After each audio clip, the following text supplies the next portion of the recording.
গেলে বিষয়টা পরিষ্কার হয়ে উঠবে যে আমি এই বিষয় নিয়েই কথা বলতে চেয়েছি। আমার নিজের জন্যও কোরআনে আমি যা কিছু অধ্যয়ন করেছি এটা সবচেয়ে শক্তিশালী শিক্ষা, এবং আমি এই শিক্ষা দ্বারা খুবই প্রভাবিত হয়েছি।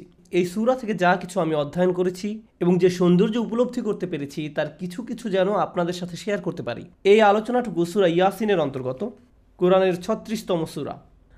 আল্লাহ আজ্জাজাল্লাহ এই সূরায় নবীদের অনন্য সাধারণ একটা ঘটনা বর্ণনা করেছেন। সাধারণত দেখা যায় আল্লাহ আজ্জাজাল্লাহ একটি অঞ্চলের জন্য একজন রসুল প্রেরণ করেন, কিন্তু এই ক্ষেত্রে আল্লাহ আজ্জাজাল্লাহ বলেন ইদ আরসালনা ইলাইহিম উসনাইন, আল্লাহ তাদের জন্য দুইজন রাসূল প্রেরণ করলেন, আর সেই জাতি উভয় রাসূলকে অস্বীকার করল।